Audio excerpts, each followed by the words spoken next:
Capsule ಕೊಟ್ಟಿದ್ದಾರೆ. So ಈ ತರ ಓಪನ್ ಮಾಡಿ ಮಿಕ್ಸ್ ಮಾಡೋದು ಅಷ್ಟೇ ಸರ್. ಮಿಕ್ಸ್ ಮಾಡೋದು ಈಗೆಲ್ಲ ಇದನ್ನು ಚೆನ್ನಾಗಿ ಮಿಕ್ಸ್ ಮಾಡ್ಕೊಳ್ಳೋದು ಅಷ್ಟೇ. ಇದು ಮಿಕ್ಸ್ ಆದ್ಮೇಲೆ ಇಮಿಡಿಯೇಟ್ ಆಗಿ ಹಾಕ್ಬೋದು. ಇದು ಒಟ್ಟು 20 ಎಕರೆ ಬರುತ್ತೆ. ಅಡಿಕೆ ಇದೆ, ಬಟರ್ ಫ್ರೂಟ್ ಇದೆ, 3.5 ವರ್ಷ ಆಗಿದೆ, 4 ವರ್ಷದಿದೆ, ಇನ್ನೊಂದು 35 ವರ್ಷದ್ದು ತುಂಬಾ ಹಳೆ ಮರಗಳಿದೆ. ಈಗ ಮಣ್ಣು ಏನು ಒಂದು ಮಿರರ್ ತರ, ನಾವು ವಿಷ ಕೊಟ್ರೆ ಅದು ವಿಷ ಕೊಡುತ್ತೆ. ನಾವೇನು ಕೆಮಿಕಲ್ ಮ್ಯಾನ್ಯೂರ್ಸ್ ಯಾವ್ದು ಯೂಸ್ ಮಾಡೋದಿಲ್ಲ. ಮುಂಚೆಲ್ಲ ಒಂದೊಂದು ಮೂಟೆ ಗೊಬ್ಬರ ಕೊಡ್ತಿದ್ರು, ಜಸ್ಟ್ ಒಂದು ಕ್ಯಾಪ್ಸಿನಲ್ಲಿ ಅದಕ್ಕಿಂತ ಒಳ್ಳೆ ಅಂಶಗಳಿದೆ. ಜೊತೆಗೆ ನ್ಯಾಚುರಲ್ ಆಗಿರುವಂತದ್ದು ಹಳೆ ತೋಟ ಕೊಟ್ಟೆ, ಈಲ್ಡಿಂಗ್ ಎಲ್ಲ ಚೆನ್ನಾಗಿದೆ, ಮುಂಚೆಗಿಂತನೂ ಜಾಸ್ತಿ ಆಗಿದೆ. ಗ್ರೀನಿಶ್ ಜಾಸ್ತಿ ಆಯ್ತು, ತುಂಬಾ ಚೆನ್ನಾಗಿ ಬಂದಿದೆ. ಇದು ಕ್ಯಾಪ್ಸಲ್. ಇದು ಈಗ ಒಂದೊಂದು ಮೂಟೆ ಹಾಕೋದ್ರ ಬದಲು ಇದು ಒಂದೊಂದು ಕ್ಯಾಪ್ಸಲ್ ಯೂಸ್ ಮಾಡಿದ್ರೆ ಸಾಕು. ಮಿಕ್ಸ್ ಮಾಡ್ಕೊಳ್ಳೋದು ಅಷ್ಟೇ. ಎಲೆಗಳು ಅಷ್ಟೇ ತುಂಬಾ ಹೆಲ್ತಿ ಆಗಿರುತ್ತೆ, ಗ್ರೀನ್ ಆಗಿರುತ್ತೆ. ಮೆಣಸು ಬೆಳೆದಿರುವಾಗ ಅದೇ ಇದಕ್ಕೂ ಯೂಸ್ ಆಗುತ್ತೆ. ನಮಸ್ಕಾರ ಸರ್, ಹೇಗಿದ್ದೀರಾ? ನಮಸ್ಕಾರ, ಚೆನ್ನಾಗಿದ್ದೀನಿ. ತಾವೇಗಿದ್ದೀರಾ? ನಾನು ಸೂಪರ್ ಸರ್. ನಾಗರಾಜ್ ಅಂತ. ನಮ್ಮ ಊರು ಬಂದು ಹುಣಸೂರೆ. ಇದು ಹಂಚ್ಯ ಗ್ರಾಮ. ನಾವು ವೈಶ್ಯ ಜನಾಂಗದವರು. ನಮ್ಮಲ್ಲಿ ಕೃಷಿ ತುಂಬ ಕಮ್ಮಿ, ನಮಗೆಲ್ಲ ಬಿಸ್ನೆಸ್ ಜಾಸ್ತಿ. ಕೃಷಿ ಬಗ್ಗೆ ನಮಗೆ ಮೊದಲಿಂದ ಆಸಕ್ತಿ ಜಾಸ್ತಿ. ಅದಕ್ಕೋಸ್ಕರ ಈ ತೋಟ ನಮ್ಮ ತಂದೆಯವ್ರ ಕಾಲದಲ್ಲಿ ತೊಗೊಂಡಿದ್ದು.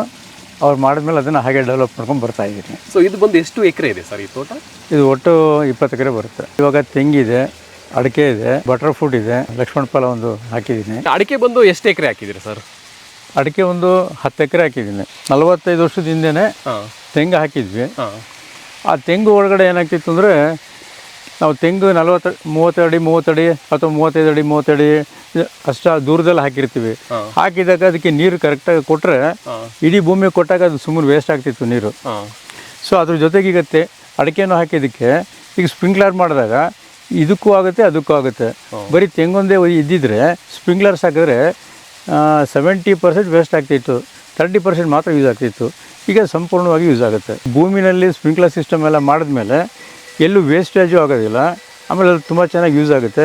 ಒಂದು ಪ್ಲಾಟಿಗೆ ಯೂಸ್ ಮಾಡಿದ್ರೆ ಅದೇ ನೀರಲ್ಲಿ 3 ಪ್ಲಾಟಿಗೆ ಯೂಸ್ ಮಾಡ್ಕೋಬೋದು. ಭೂಮಿಯಲ್ಲಿ ಪೈಪ್ ಲೈನ್ ಹೋಗಿರುತ್ತೆ, ಸ್ಪ್ರಿಂಕ್ಲರ್ಸ್ ಎಲ್ಲ ಹೊರಗಡೆ ಇರುತ್ತೆ. ಸೊ ಇದು ಎಲ್ಲೂ ಲೀಕೇಜಸ್ ಇರೋದಿಲ್ಲ, ನೀರು ವೇಸ್ಟ್ ಆಗೋದಿಲ್ಲ. ಮೊದಲು ಅಂದರೆ ಆ ಪೈಪ್ಗಳನ್ನ ತೆಗೆದು ಶಿಫ್ಟ್ ಮಾಡ್ತಿದ್ವಲ್ಲ, ಅದ್ರಲ್ಲಿ ಲೀಕೇಜಸ್ ತುಂಬ ಆಗ್ತಿತ್ತು. ಈ ಥರ ಪೈಪ್ ಲೈನ್ ಮಾಡಿರ್ತೀವಿ, ಜಸ್ಟ್ ಈ ಟರ್ನ್ ಮಾಡಿದ್ರೆ ಸಾಕು, ನೀರು ಬರುತ್ತೆ, ನೀರು ಸ್ಟಾಪ್ ಮಾಡ್ಕೋಬೋದು. ಇದು 3.5 ವರ್ಷ ಆಗಿದೆ. ಇದು 3.5 ವರ್ಷ. 3.5 ವರ್ಷ ತುಂಬ ಚೆನ್ನಾಗಿ ಬಂದಿದೆಯಲ್ಲ ಸರ್? ಹೌದು, ತುಂಬ ಚೆನ್ನಾಗಿ ಬಂದಿದೆ. ಇನ್ನೊಂದು ಐಟಮು 4 ವರ್ಷದಿದೆ, ಇನ್ನೊಂದು 35 ವರ್ಷದ್ದು ತುಂಬ ಹಳೆ ಮರಗಳಿದೆ. 35 ವರ್ಷದ್ದು ಇದೆ. ವರ್ಷದಿಂದನೂ ಅಡಿಕೆ ಹಾಕಿ? ಹೌದು. ನೀರಿಗೋಸ್ಕರ ಎದುರ್ಕೊಂಡು ಹಾಕಿರಲಿಲ್ಲ. ಈಗ ಈ ಸಿಸ್ಟಮ್ ಮಾಡಿದ್ಮೇಲೆ ಮೇಂಟೈನ್ ಮಾಡ್ಬೋದು ಅಂತ ಅನ್ನಿಸ್ತು, ಅದಕ್ಕೋಸ್ಕರನೇ ಹೆಚ್ಚು ಹಾಕಿದ್ವಿ. ಚೆನ್ನಾಗಿ ಬರ್ತಾ ಇದೆ. ನಾವೇನು ಕೆಮಿಕಲ್ ಮ್ಯಾನ್ಯೂರ್ಸ್ ಯಾವುದು ಯೂಸ್ ಮಾಡೋದಿಲ್ಲ. ಕೆಮಿಕಲ್ ಏನು ಯೂಸೇ ಮಾಡೋದಿಲ್ಲ? ಯಾವುದು ಯೂಸ್ ಮಾಡಲ್ಲ. ಇವನು 35 ವರ್ಷ ಆಗಿದೆಯಲ್ಲ, ಅದಕ್ಕೂ ಫಸ್ಟ್ ಒಂದು 5 ಇಯರ್ಸ್ ಕೊಟ್ಟಿದ್ವಿ ಅಷ್ಟೇ. ಈಗ ಒಂದು 30 ವರ್ಷದಿಂದನೂ ನ್ಯಾಚುರಲ್ ಆಗಿ ಹಾಗೆ ಬೆಳೀತಾ ಇರೋದು ಅಷ್ಟೇ. ಬರೀ ನೀರೊಂದು ಕೊಡ್ತೀವಿ ಅಷ್ಟೇ, ಇನ್ನೇನು ಕೊಡೋಲ್ಲ. ಈಗ ರೀಸೆಂಟಾಗಿ ಕೊಡಗು ಅಗ್ರಿಟೆಕ್ ಅವ್ರದ್ದು ಪ್ರಾಡಕ್ಟ್ಸ್ ನೋಡಿದ್ವಿ, ಇಷ್ಟ ಆಯಿತು. ಸಮಥಿಂಗ್ ಡಿಫ್ರೆಂಟ್ ಆಗಿದೆ ಅಂತಲೂ ಅನ್ನಿಸ್ತು. ಯಾಕೆಂದರೆ ಅವರು ಈಗ ಮುಂಚೆಲ್ಲ ಒಂದೊಂದು ಮೂಟೆ ಗೊಬ್ಬರ ಕೊಡ್ತಿದ್ರು, ಇವರು ಜಸ್ಟ್ ಒಂದು ಕ್ಯಾಪ್ಸಿನಲ್ಲಿ ಅದಕ್ಕಿಂತ ಒಳ್ಳೆ ಅಂಶಗಳಿದೆ. ಜೊತೆಗೆ ನ್ಯಾಚುರಲ್ ಆಗಿರೋವಂಥದ್ದು ಸೂಡೋಮೋನಾಸು, ಟ್ರೈಕೋಡರ್ಮಾ, ಅದರದ್ದು ಎಲ್ಲ ಕಾನ್ಸಂಟ್ರೇಟೆಡ್ ಮಾಡಿ ಅವ್ರು ಕ್ಯಾಪ್ಸಲ್ ಕೊಟ್ಟಿದ್ದಾರೆ. ಸೊ ಅದನ್ನು ಟ್ರೈ ಮಾಡೋಣ ಅಂದ್ಬಿಟ್ಟು ನಾನು ಹಳೆ ತೋಟ ಕೊಟ್ಟೆ. ಅದೆಲ್ಲ ತುಂಬ ಈಲ್ಡಿಂಗ್ ಎಲ್ಲ ಚೆನ್ನಾಗಿದೆ. ಸೊ ಅದು ಕೊಟ್ಟರಲ್ಲ ಸರ್, ಈಗ ಬೇರೆ ಎಲ್ಲ ತೋಟಕ್ಕೂ ಕೊಡ್ತಾ ಇದ್ರೆ ಹೇಗೆ? ಈಗ ಸ್ಟಾರ್ಟ್ ಮಾಡ್ತಾ ಇದ್ದೀನಿ, ಎಲ್ಲ ತೋಟಕ್ಕೂ ಕೊಡ್ತಾ ಇದ್ದೀನಿ. ಅಂದರೆ ಅದರಲ್ಲಿ ಚೆನ್ನಾಗಿ ರಿಸಲ್ಟ್ ಬಂತು ಸರ್? ರಿಸಲ್ಟ್ ಬಂದಿದೆ. ಅಂದರೆ ಯಾವ ರೀತಿ ಉಪಯೋಗ ಆಯ್ತು ಸರ್? ಅಂದರೆ ಮುಂಚೆ ಎಷ್ಟು ಕ್ವಿಂಟಾಲ್ ಬರ್ತಿತ್ತು, ಈ ವರ್ಷ ಲೆಕ್ಕ ಹಾಕಿದಾಗ ಅದಕ್ಕಿಂತ ಈಲ್ಡಿಂಗ್ ಜಾಸ್ತಿ ಆಯಿತು. ಜೊತೆಗೆ ಈಲ್ಡಿಂಗ್ ಜಾಸ್ತಿ ಆಯಿತು. ಜೊತೆಗೆ ಏನಂದರೆ ಕೆಮಿಕಲ್ ಮ್ಯಾನ್ಯೂರ್ಸ್ ಆದರೆ ಈ ವರ್ಷ 4 ಮೂಟೆ ಕೊಟ್ಟರೆ ನೆಕ್ಸ್ಟ್ ಇಯರ್ಗೆ 5 ಮೂಟೆ, ಅದೇ ನೆಕ್ಸ್ಟ್ ಇಯರ್ಗೆ 6 ಮೂಟೆ ಕೊಟ್ಕೊಂಡು ಹೋಗಬೇಕು. ಜೊತೆಗೆ ಮಣ್ಣು ಹಾಳಾಗುತ್ತೆ. ಹೌದು. ಸೊ ನನಗೆ ಅದೆಲ್ಲ ಇಷ್ಟ ಇರಲಿಲ್ಲ, ಅದಕ್ಕೋಸ್ಕರ ಅದನ್ನೆಲ್ಲ ಯಾವುದು ಕೆಮಿಕಲ್ಸ್ ಯೂಸ್ ಮಾಡ್ತಾ ಇರಲಿಲ್ಲ. ಬಟ್ ಇವ್ರದ್ರಲ್ಲಿ ಆ ಥರ ತೊಂದರೆ ಆಗೋದಿಲ್ವಲ್ಲ, ಅದಕ್ಕೋಸ್ಕರ ಈ ಪ್ರಾಡಕ್ಟ್ನ ಯೂಸ್ ಮಾಡ್ತಾ ಇದ್ದೀನಿ. ಅದು ಗ್ರೀನಿಶ್ ಜಾಸ್ತಿ ಆಯಿತು. ಅಂದರೆ ಅದು ಹೆಲ್ತಿ ಜಾಸ್ತಿ ಆದಾಗ ಆಟೋಮೆಟಿಕ್ಕಾಗಿ ಅದ್ರ ರಿಸಲ್ಟ್ ಏನು ಬರಬೇಕು ಅದು ಜಾಸ್ತಿ ಆಗುತ್ತಲ್ಲ. ಕೊಡಗು ಅಗ್ರಿಟೆಕ್ ಅಂದ್ಬಿಟ್ಟು ಅರ್ಕಾನೆಟ್ ಕಿಟ್ ಅಂತ ಬಂದಿದೆ. ಸೊ ಅಡಿಕೆಗೆ ತುಂಬ ಅನುಕೂಲ ಆಗುತ್ತೆ. ಅದಕ್ಕೋಸ್ಕರ ನಾನು ತಂದಿದ್ದೀನಿ. ಅದು ಹೇಗೆ ಯೂಸ್ ಮಾಡಬೇಕು ಅಂತ ತೋರಿಸ್ತೀನಿ ನೋಡಿ. ಇದು ಪವರ್ ಕ್ಯಾಪ್ ಅಂತ ಒಂದು, ಟ್ರೈಕೋ ಕ್ಯಾಪ್ ಅಂತ ಒಂದು. ಇದು ಟ್ರೈಕೋಡರ್ಮಾ ಎಲ್ಲ ಇರುತ್ತೆ. ಆಮೇಲೆ ಆ್ಯಂಟಿ ಫಂಗಸೈಡು ಇದೆ. ರೂಟ್ಸ್ ಎಲ್ಲ ಹೆಲ್ತಿ ಆಗುತ್ತೆ. ರೂಟ್ಸ್ ಹೆಲ್ತಿ ಆದಾಗ ಆಟೋಮೆಟಿಕ್ಕಾಗಿ ಗಿಡ ಚೆನ್ನಾಗುತ್ತೆ. ಗಿಡ ಚೆನ್ನಾಗಾದಾಗ ಅದರಲ್ಲಿ ಈಲ್ಡಿಂಗು ಚೆನ್ನಾಗಾಗುತ್ತೆ. ಸೊ ಇದು ಬಂದು ಏನು ಸರ್, ಕ್ಯಾಪ್ಸಲ್? ಇದು ಕ್ಯಾಪ್ಸಲ್. ಇದು ಸೊ ನಾರ್ಮಲ್ ಆಗಿ ಈಗ ಮೂಟೆಗಳ ರೂಪದಲ್ಲಿ ನೋಡ್ತೀವಲ್ಲ ಸರ್, ಇದೇನು ಕ್ಯಾಪ್ಸಲ್ ರೂಪದಲ್ಲಿ ಇದೆ, ಹೇಗೆ ಸರ್ ಇದು? ಅದೇ ಅವ್ರದ್ದು ಸ್ಪೆಷಾಲಿಟಿ. ಏನಂದರೆ ಒಂದು ಮೂಟೆ ತೊಗೊಬಂದು ಹಾಕೋದೇನು, ಆ ಮರಗಳು ಹೆಲ್ತಿ ಆಗೋದಕ್ಕೋಸ್ಕರ ತಂದಾಕ್ತೀವಿ. ಈಗ ಒಂದೊಂದು ಮೂಟೆ ಹಾಕೋದ್ರ ಬದಲು ಇದು ಒಂದೊಂದು ಕ್ಯಾಪ್ಸಲ್ ಯೂಸ್ ಮಾಡಿದ್ರೆ ಸಾಕು. ಅಂದರೆ ಒಂದು ಕ್ಯಾಪ್ಸಲ್ ಒಂದು ಮೂಟೆಗೆ ಸಮಾನ ಹೇಗೆ? ಹೌದು, ಅದೇ ಥರ. ಇದೇನು ಅಂದರೆ ಕಾನ್ಸಂಟ್ರೇಟೆಡ್ ಇರುತ್ತೆ. ಇದರೊಳಗಡೆ ಮೈಕ್ರೋ ಆರ್ಗನ್ಸ್ ಇರುತ್ತೆ. ಅವೆಲ್ಲ ಮಲ್ಟಿಪ್ಲೈ ಆಗ್ತಾ ಹೋಗುತ್ತೆ. ತುಂಬ ಫಾಸ್ಟಾಗಿ ಆಗುತ್ತೆ ಇದರಲ್ಲಿ. ಸೊ ಇಂಡಿಯಾದಲ್ಲೇ ಬಹುಶಃ ಮೊದಲನೇ ಅವರು ಅಂತ ಅನ್ಕೋತೀನಿ ನಾನು. ಇವರು ಇದನ್ನು ಇಂಟ್ರೊಡ್ಯೂಸ್ ಮಾಡಿದ್ದಾರೆ. ತುಂಬ ಸಂತೋಷವೇ, ಜೊತೆಗೆ ಅಪ್ರಿಷಿಯೇಟ್ ಮಾಡಬೇಕು ಇವ್ರನ್ನ. ಈ ಥರದ್ದೆಲ್ಲ ತಂದಿರೋದು. ಈಗ ಮೂಟೆ ತರಬೇಕು ಅಂದರೆ ಅದಕ್ಕೊಂದು ಟ್ರಾನ್ಸ್ಪೋರ್ಟೇಷನ್ ಜಾಸ್ತಿ ಆಗುತ್ತೆ, ಅದೆಲ್ಲ ತರುವಂಥದ್ದಕ್ಕೆ ಹ್ಯಾಂಡಲ್ ಮಾಡೋದಕ್ಕೆ ಎಲ್ಲನೂ ಲೇಬರು ಜಾಸ್ತಿ ಆಗುತ್ತೆ. ಸೊ ಅದೆಲ್ಲ ಉಳಿತಾಯನೂ ಆಗುತ್ತೆ, ಜೊತೆಗೆ ಇದು ಕ್ವಾಲಿಟಿನೂ ಒಳ್ಳೇದಿದೆ. ಸೊ ಅಂದರೆ ಇದು 1.5 ವರ್ಷದಿಂದ ಇದೇ ಕ್ಯಾಪ್ಸಲ್ ಯೂಸ್ ಮಾಡ್ತಿರೋದು? ಹೌದೌದು, ಇದನ್ನೇ ಒಳ್ಳೆ ರಿಸಲ್ಟ್ ಇದೆ. ಹೌದೌದು, ಇದು ಮಳೆಗಾಲಕ್ಕೆ ಮುಂಚೆ ಒಂದು ಸರಿ ಯೂಸ್ ಮಾಡ್ತೀವಿ, ಮಳೆಗಾಲ ನಿಂತ ಮೇಲೆ ಒಂದ್ಸರಿ ಯೂಸ್ ಮಾಡ್ತೀವಿ. ಈ ಕ್ಯಾಪ್ಸಲ್ಸ್ ಜೊತೆಯಲ್ಲಿ ಅರೆಕಾ ಕಿಟ್ ಅಂದ್ಬಿಟ್ಟು ಅವರು ಮಾಡಿದ್ದಾರೆ.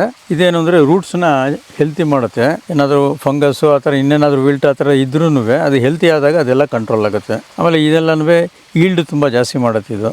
ಇದು ಫ್ರೂಟ್ ಜಾಸ್ತಿ ಕಚ್ಚೋದಕ್ಕೆ, ಫ್ಲವರಿಂಗ್ ಎಲ್ಲ ಚೆನ್ನಾಗಿ ಆಗೋದಕ್ಕೋಸ್ಕರ ಇದು ಯೂಸ್ ಆಗುತ್ತೆ. ಹೌದು, ಕಂಪ್ಲೀಟ್ ಕಿಟ್ನ ಯೂಸ್ ಮಾಡಿದ್ರೆ ಈಗ ಒಂದು ಗಿಡಕ್ಕೆ ಎಷ್ಟೋ ಥರದ್ದು ಬೇಕಾಗುತ್ತಲ್ಲ, ಎಲ್ಲ ಅಂಶಗಳು ಈ ಕಿಟ್ಟಲ್ಲಿ ಇರುತ್ತೆ. ಸೊ ಅದು ಪರಿಪೂರ್ಣವಾಗಿ ಆ ಮರಕ್ಕೆ ಏನು ಬೇಕೋ ಅದೆಲ್ಲ ಸಿಗುತ್ತೆ.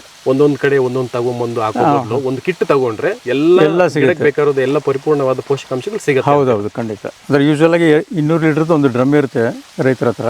ಆ ಥರ 3 ಡ್ರಮ್ಗೆ ಇದು ಕಂಪ್ಲೀಟಾಗಿ ಆಗುತ್ತೆ. ಅಂದರೆ ಟೋಟಲಾಗಿ 600 ಲೀಟ್ರಿಗೆ ಇದು ಆಗುತ್ತೆ. ಇದರಿಂದ ಎಲ್ಲ ಮಿಕ್ಸ್ ಮಾಡ್ಕೊಂಡಾದ್ಮೇಲೆ 1 ಲೀಟ್ರು ಒಂದೊಂದು ಗಿಡಕ್ಕೆ ಸುತ್ತ ಹಾಕಬೇಕಾಗುತ್ತೆ. ಅಂದರೆ ನಾವು ಮ್ಯಾನ್ಯಲ್ ಆಗಿ ಹಾಕಬೇಕು, ಇಲ್ಲಾಂದ್ರೆ ವೇಸ್ಟ್ ಆಗುತ್ತೆ.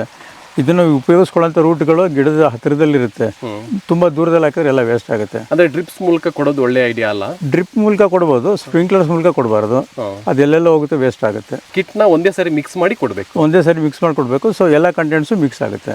ಅಂದರೆ ವರ್ಷಕ್ಕೆ ಎಷ್ಟು ಸಾರಿ ಕೊಡಬೇಕಾಗುತ್ತೆ ಸರ್? ವರ್ಷಕ್ಕೆ 2 ಸರಿ. ಹಾಗಾದರೆ ಈಗ ಹೆಂಗೆ ಮಿಕ್ಸ್ ಮಾಡೋದು ಅಂತ ನೋಡೋಣ ಸರ್? ನೋಡೋಣ, ತೋರಿಸ್ತೀನಿ.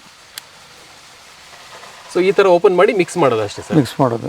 ಇದು ಟ್ರೈಕೋ ಕ್ಯಾಪ್, ಮ್ಯಾನೇಜ್ ಮಾಡೋಕ್ಕೆ ತುಂಬ ಈಸಿ ಸಿಸ್ಟಮ್ ಇದು. ಜಸ್ಟ್ ಟ್ಯಾಬ್ಲೆಟ್ಸ್ ಥರ ಓಪನ್ ಮಾಡಿ ನೀರಲ್ಲಿ ಹಾಕಿದರೆ ಸಾಕು ಸರ್? ಸಾಕಷ್ಟೇ. ಇದು ಕರ್ಗೋಗುತ್ತೆ. ಇದು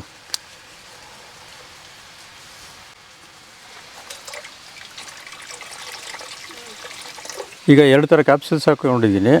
ಈಗ ನೆಕ್ಸ್ಟು ಮೈಕ್ರೋ ಗೋಲ್ಡ್ ಹಾಕಿದ್ದೀನಿ. ಈಗ ಓಕೆ, ಇನ್ನೊಂದೀಗ ಅರ್ಕಾ 20 ಅಂತ. ಓಕೆ, ಇದು ರೂಟ್ ರೀಚ್ ಅಂತ, ರೂಟ್ಸ್ ಎಲ್ಲ ಚೆನ್ನಾಗಿ ಬೆಳವಣಿಗೆ ಆಗುತ್ತೆ. ಈಗ ಇದೆಲ್ಲ ಹಾಕಿದ್ದೀನಿ. ಈಗೆಲ್ಲ ಇದನ್ನು ಚೆನ್ನಾಗಿ ಮಿಕ್ಸ್ ಮಾಡ್ಕೊಳ್ಳೋದು ಅಷ್ಟೇ. ಸೊ ಈಗ ಹಾಕಿ ಮಿಕ್ಸ್ ಮಾಡಿ ಇಮಿಡಿಯೇಟಾಗಿ ಹಾಕ್ಬೋದಾ, ಏನೋ 1-2 ಗಂಟೆ ಮುಂಚಿತವಾಗಿ ಹಾಕಿದರೆ ಒಳ್ಳೆಯದು ಸರ್? ಇಲ್ಲ, ಇದು ಮಿಕ್ಸ್ ಆದಮೇಲೆ ಇಮಿಡಿಯೇಟಾಗಿ ಹಾಕ್ಬೋದು. ಅಕಸ್ಮಾತ್ ನೀವು ಲೇಟಾಗಿ ಹಾಕಿದ್ರೆ ಏನು ತಲೆ ಕೆಡಿಸ್ಕೊಳ್ಳೋಂಥದ್ದೇನಿಲ್ಲ, ಇಮಿಡಿಯೇಟಾಗಿ ಕೆಲಸ ಶುರು ಮಾಡ್ಕೋಬೋದು. ಆಮೇಲೆ ಈ ಟ್ಯಾಬ್ಲೆಟ್ಸು ಅಷ್ಟೇ, ಬೇಕು ಅಂದರೆ ನೀವು ಇದನ್ನು ಉಪಯೋಗಿಸೋದಕ್ಕಿಂತ ಒಂದು ಚಿಕ್ಕ ಬಕೆಟ್ಗಳಲ್ಲಿ ಆ ಕ್ಯಾಪ್ಸಲ್ಸನ್ನ ಒಂದು 2-3 ಅವರ್ಸ್ ಮುಂಚೆ ಹಾಕ್ಕೊಂಡ್ರೆ ಅದು ಆರಾಮಾಗಿ ಕರಗಿರುತ್ತೆ. ಅದನ್ನು ಇಲ್ಲಿಗೆ ಹಾಕ್ಕೊಳ್ಳೋದು ಈಸಿ ಆಗುತ್ತೆ, ಚೆನ್ನಾಗಿ ಕಲಿಸ್ಕೊಳ್ಳುತ್ತೆ. ಓಕೆ, ಈ ಥರ ಬಕೆಟಲ್ಲಿ ತೊಗೊಂಡು ಈ ಥರದ್ದು 1 ಲೀಟ್ರದ್ದು ಇರುತ್ತೆ, 1 ಲೀಟ್ರ್ ಒಂದೊಂದು ಬುಡಕ್ಕೆ ಹಾಕಬೇಕು. ಇಷ್ಟು ದೂರದಲ್ಲಿ ಹಾಕೋದು ಒಳ್ಳೆಯದು. ಅಂದರೆ ಎಲ್ಲ ಬೇರುಗಳಿಗೂ ಸಪೋರ್ಟ್, ಎಲ್ಲ ಬೇರುಗಳು ಇರುತ್ತೆ.